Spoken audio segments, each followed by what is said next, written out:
விழுப்புரம் மாவட்டம் கண்டமங்கலத்தில் நுரையீரல் தொற்றால் பாதிக்கப்பட்டு வலியால் துடித்த தனது மகளை கொலை செய்துவிட்டு தற்கொலை முயற்சி செய்த முன்னாள் உதவி காவல் ஆய்வாளரை காவல்துறையினர் வழக்கு பதிவு செய்து கைது செய்துள்ளனர்.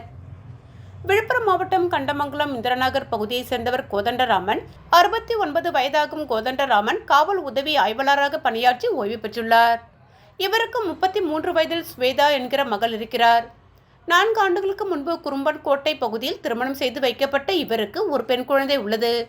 சுவேதாவிற்கு தொடர்ச்சியாக சுவாச பிரச்சனை மற்றும் சிறுநீரக பிரச்சனை இருந்ததால் கணவர் சிறிது மாதங்களுக்கு முன்பு சுவேதாவை அவரது தந்தை வீட்டில் விட்டு சென்றுள்ளார்.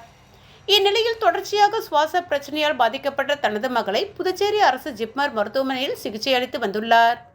கோதண்டராமன் எவ்வளவு சிகிச்சை அளித்தாலும் மகளுக்கு உடல் உபாதைகள் தொடர்ச்சியாக ஏற்படுவதும் வலியால் மகள் தொடர்ச்சியாக அவதிப்படுவதையும் தாங்க முடியாத கோதண்டராமன் இன்று காலை 6 மணி அளவில் மகளை வீட்டிலிருந்த கத்தியால் கழுத்தை அறுத்து கொலை செய்துள்ளார்.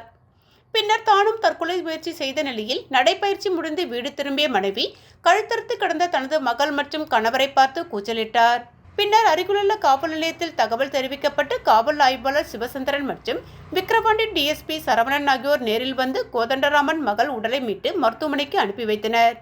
இந்நிலையில் கொலை செய்த தந்தை மீது வழக்கு பதிவு செய்துள்ள கண்டமங்கலம் காவல்துறையினர் அவரை மருத்துவமனையில் தற்பொழுது சிகிச்சைக்காக அனுமதித்துள்ளனர். வலியால் துடித்த மகளை தந்தையை கொலை செய்த சம்பவம் கண்டமங்கலம் பகுதியில் சோகத்தை ஏற்படுத்தியுள்ளது.